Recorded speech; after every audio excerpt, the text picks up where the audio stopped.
মা, ও মা, আজ কি রান্না করব? ঘরে যে কিছুই নেই রান্না করার মতো, শুধু দুটো চাল পড়ে আছে।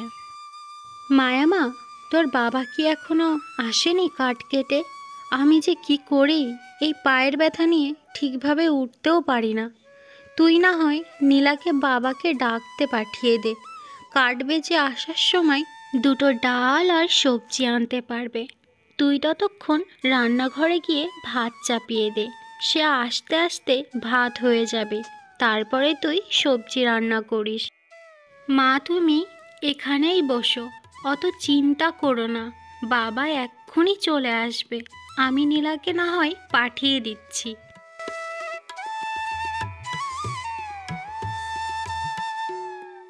ইস, আমি কত সুন্দর, যে কেউ দেখলে একদম পাগল হয়ে যাবে। অবশ্য আমি নিজেকে দেখলেই পাগল হই, লোকে দেখলে তো হবেই। আমার যে বাড়িতে বিয়ে হবে, সে বাড়িতে তো আমি রাজরানী হয়ে থাকবো। আমার পরনে লক্ষ লক্ষ টাকার গহনা থাকবে, কত দামি শাড়ি, কত দামি উপহার।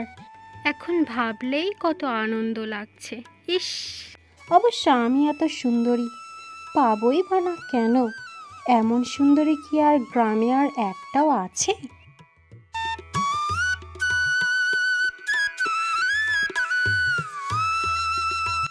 নীলা, বোন আমার, ঘরে কোনো সবজি নেই।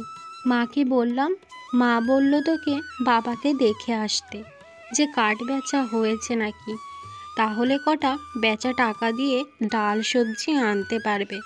নীলা, তুই একটু গিয়ে দেখ না, বাবা আসছে নাকি। বাবারে বাবা, তুই কি আমায় কাজের লোক পেয়েছিস নাকি? হ্যাঁ, যে তুই বললেই আমি যাব? যত সব! আমি পারবো না যেতে, বাইরে গেলে রোদে আমার ত্বক পুড়ে যাবে।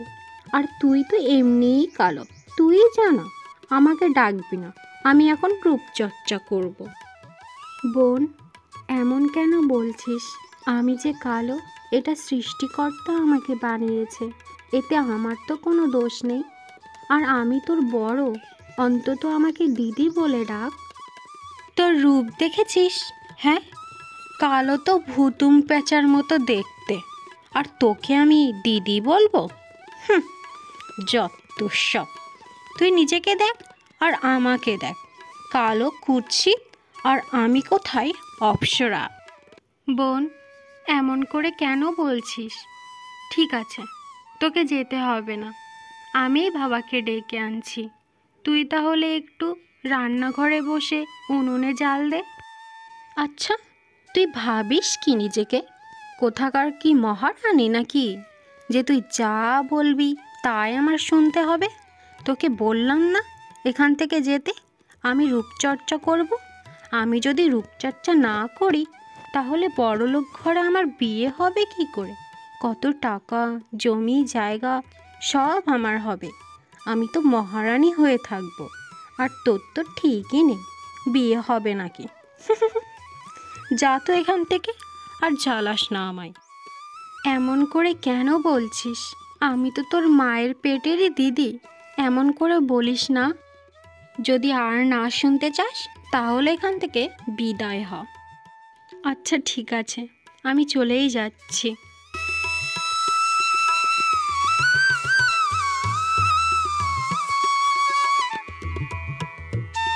বাবা, তোমার কাঠ বেচা কি হয়ে গেছে? আমি তো তোমাকেই সেইখান থেকে খুঁজছি, খুঁজে খুঁজেই আর পাচ্ছি না। হ্যাঁ মা, হয়ে গেছে, এই সবেই হলো। আমি তো এখন বাড়ির দিকেই যাচ্ছিলাম। বাবা, তুমি অল্প করে ডাল কিনে আনো, ঘরে রান্নার কিচ্ছু নেই, শুধু দুটো চালই পড়ে আছে। আচ্ছা মা, তুই তাহলে বাড়ির দিকে যা, আমি বাজার থেকে কিছু সবজি আর ডাল নিয়ে আসছি। আচ্ছা বাবা, আমি তাহলে বাড়ির দিকে যাচ্ছি, তুমি তাহলে বাজারে সাবধানে যেও।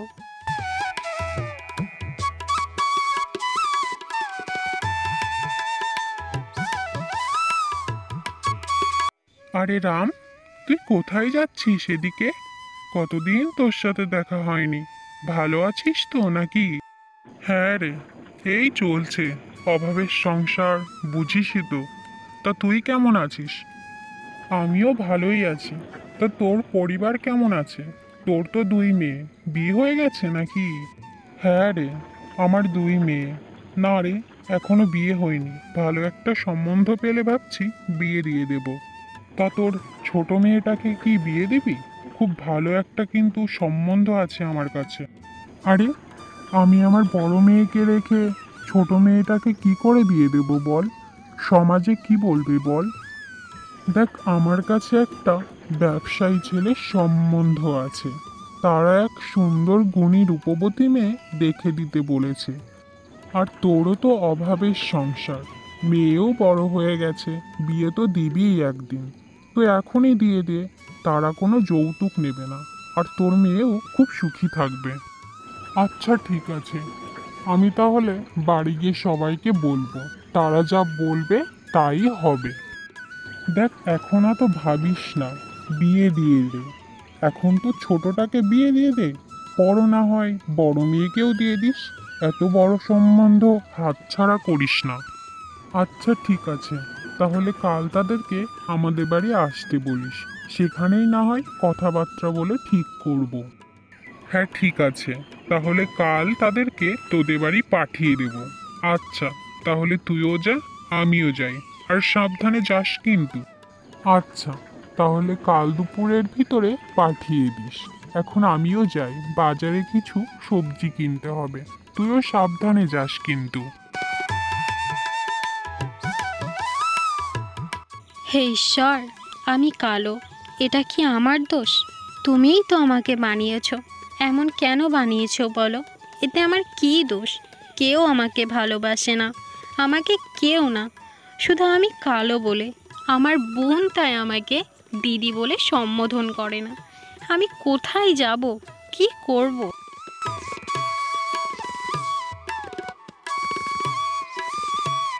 আরে, এই ভর দুপুরে কে বসে রয়েছে ওখানে? এই মেয়ে, তুমি এখানে কি করছো? এই ভর দুপুরে ভয় করে না? একা একা বসে আছো যে? আপনি কে? আপনাকে তো ঠিক চিনলাম না। আমি কে তা জেনে তোমার লাভ নেই। এবার বলো তো, বিশ্বনাথ স্যাকরার বাড়িটা কোন দিকে? চিনলে বড় বলো আমায়, আমার খুব জরুরি তলব আছে আবার। ও, আপনি এই রাস্তা ধরে গিয়ে ডান দিকে যাবেন। ডান দিকে একটা বট গাছ দেখতে পারবেন। ওই বট গাছের সামনের বাড়িটাই ওনাদের বাড়ি। আর একটা জিনিস শুনতাম, একটু উঠে এসো তো এইদিকে, আমাকে একটু দেখিয়ে দেবে? দেখুন, আমি আপনার সাথে যেতে পারবো না। আমি তো আপনাকে চিনিও না যে যাব। এখন এখান থেকে আপনি যান, আমিও বাড়ি যাব। মেয়েটা কালো হলেও ভারী মিষ্টি, যেন পূর্ণিমা রাতের চাঁদের মতো উজ্জ্বল।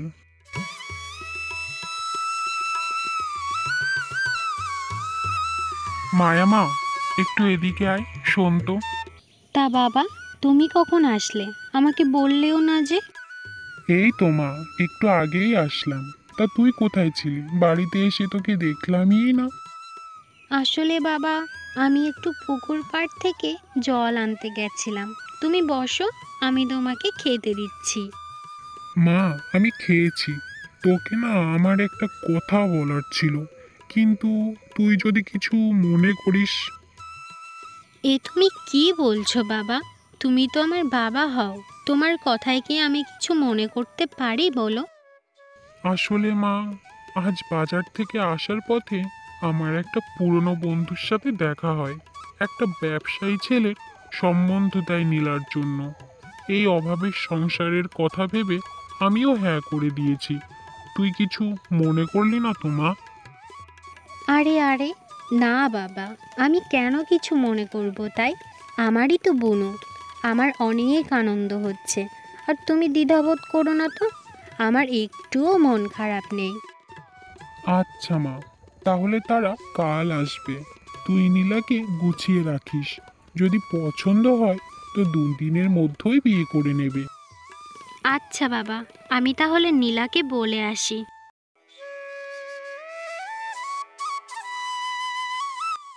বোন, আজকে একটা খুশির সংবাদ আছে। তুই শুনলে একদম খুশি হয়ে যাবি। খুশির সংবাদ? তাও আবার তোর এই অপয়া মুখ দিয়ে। বাবা, কি দিনকাল এলো। বুনু, এমন কেন বলছিস? আচ্ছা ঠিক আছে, তুই বাদ দে। কাল তোকে দেখতে আসবে, আমি তো ভীষণ খুশি। তোর কদিন পরে বিয়ে হবে। জানি আমি, বুঝলি? আর ন্যাকামি মারিস না। বিয়ে আমার হবে, তোর না। অবশ্য তোর এই অপয় মুখ দেখে কেউ বিয়েই বা করবে কেন? এই কেমন কথা বোন? আর আমার বিয়ে করার কোনো ইচ্ছাই নেই। আমি সারা জীবন মা বাবার কাছেই থাকতে চাই। তোকে কেউ বিয়ে করতে চাইলে তবে তো বিয়ে করবি। আর শোন, কাল একটা শুভ দিন, আমাকে দেখতে আসছে কত বড়লোক ঘর থেকে। আমি তো খুব খুশি। কাল যেন তোর এই অপয়া মুখ নিয়ে ওখানে আসিস না।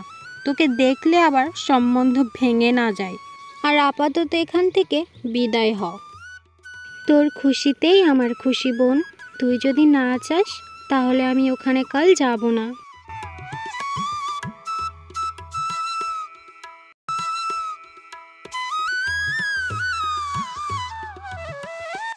বাহ বাহ বাহ বাহ বাহ বাহ, তোমার মেয়ে তো খুব সুন্দর দেখতে, একদম পরীর মতো। আমার ছেলের সাথে বেশ ভালোই মানাবে। তোমার মেয়েকে আমার বেশ ভালোই লেগেছে। তোমার মেয়েকে একদম সোনায় মুড়িয়ে দেব।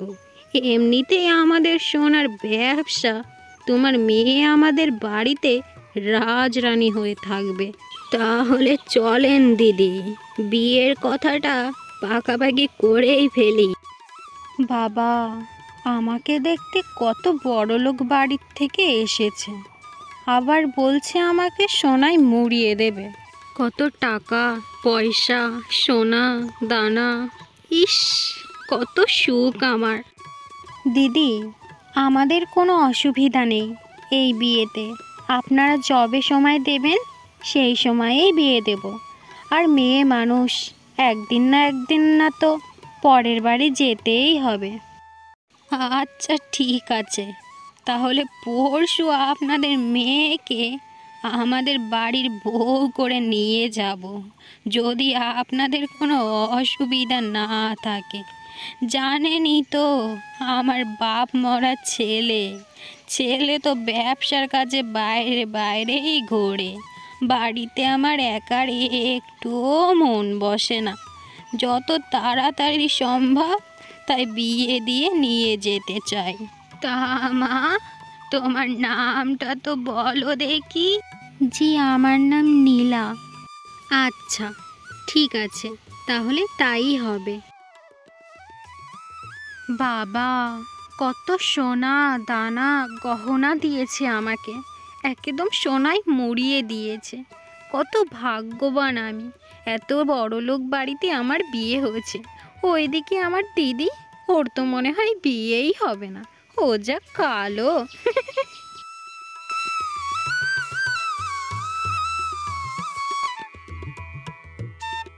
শোনো না, কই গেলে? এদিকে আসো, কে এসেছে দেখে যাও। কি হয়েছে? এভাবে চেঁচাচ্ছ কেন? তুমি তো জানো আমার পায়ের ব্যথা নিয়ে ঠিকভাবে চলতে পারি না। তা বাবা, তুমি কে? তোমাকে তো ঠিক চিনতে পারলাম না। আরে ইনি আমাদের জমিদার মশাই আছে না, উনার মামার ছেলে। ও, তা বাবা, তুমি আমাদের বাড়িতে, আমরা কি কিছু করেছি বাবা? না না মা, আপনারা কিছু করেননি। আমি কয়েকদিন ধরেই আপনাদেরকে খুঁজছিলাম, কিছু কথা বলার ছিল আপনাদের সাথে। আসলে আমি আপনার মেয়েকে বিয়ে করতে চাই। আপনার মেয়েকে আমার খুব পছন্দ। আমার বাবা আসতো, কিন্তু উনি খুব ব্যস্ত আছে কিছু কাজে। আর আমার মা গত হয়েছেন বহু বছর আগেই। তাই আমি নিজেই বললাম, আপনাদের কোনো অসুবিধা না থাকলে আমি আজই মায়াকে বিয়ে করে নিয়ে যেতে চাই। আপনারা সবাই আমাদের সাথে চলুন। কিন্তু বাবা, তোমার পরিবার। আপনারা চিন্তা করবেন না, তারা সবাই মায়ার জন্য অধীর আগ্রহে বসে আছে। আর আপনি চিন্তা করবেন না, আমি মায়াকে জীবনেও কষ্ট পেতে দেব না। তাকে সবসময় আগলে রেখে দেব। আচ্ছা বাবা, তাহলে আমাদের কোনো অসুবিধাই নেই। শুধু আমার মেয়েটাকে সারা জীবন সুখী রেখো বাবা। আর মায়াকে আমি বললে মায়া মা কখনো আমার মুখের কথা ফেলতে পারবে না। তুমি কোনো চিন্তা করো না। আপনি এই বিষয় নিয়ে কোনো চিন্তা করবেন না বাবা। আমি মায়াকে সর্বদা সুখে রাখবো। তোমাকে আমি কতদিন বলেছি যে তুমি আমার জন্য দুটো সোনার বালা নিয়ে আসো।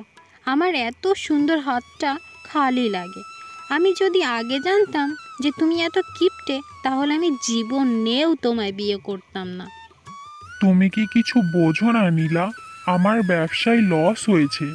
এখন আমি কিছু দিতে পারবো না। এখন আর আগের মতো অত ঐশ্বর্য দিতে পারবো না নীলা। এখন আমাদের সাধারণ জীবনযাপন করতে হবে। কোনো বাড়তি খরচ করা যাবে না, বুঝেছো তুমি? কি হয়েছে বাবা? এত চেঁচামেচি কিসের বাবা? দেখো মা, আমার ব্যবসায় লস হয়েছে, কিন্তু নীলা বুঝতেই চাইছে না। বলছে আমাকে সোনার বালা কিনে দিতে। তুমিই বলো, কোথা থেকে দেবো আমি? বাবা, এই মেয়েকে তুই কিছু বলিস না। আমি যদি বলি একটু আমাকে রান্না করতে সাহায্য করো বা কিছু করতে সাহায্য করো, সে আমাকে না করে দেয়।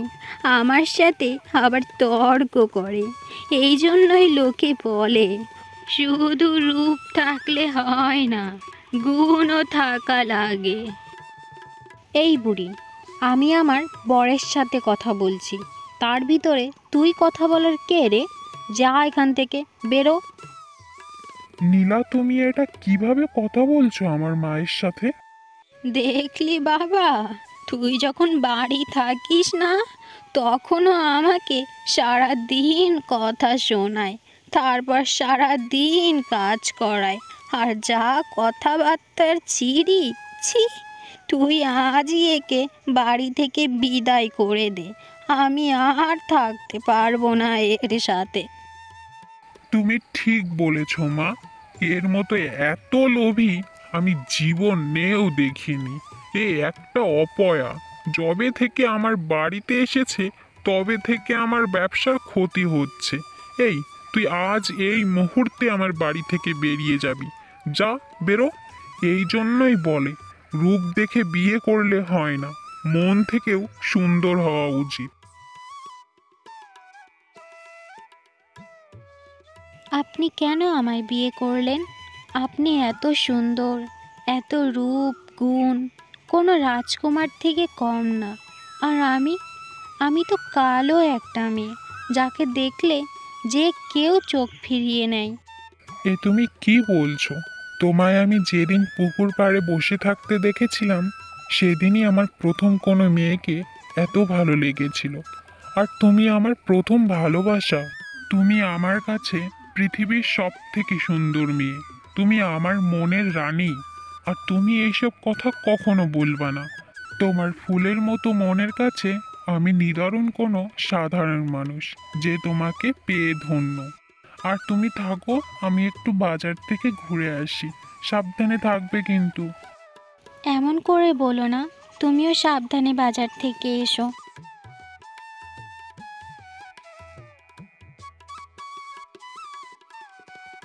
এমা বোন, তুই এখানে? তুই কি করছিস? দিদি, তুই আমাকে ক্ষমা করে দে রে। আমি তোকে কত খারাপ খারাপ কথা বলেছি।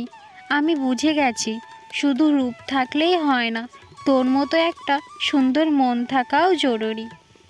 এ মা বোন, এইসব তুই কি বলছিস? আমি কখনোই কিছু মনে করিনি। তুই আমার বোন হোস। আয়, আমার কাছে আয়। আর তুই এখানে একা কেন এসেছিস বোন? দিদি, আমার শ্বশুর বাড়ি থেকে আমাকে বের করে দিয়েছে। বলেছে আমি নাকি খুবই লোভী। তোর প্রতি অন্যায়ের শাস্তিই মনে হয় ঈশ্বর আমাকে এভাবে দিল।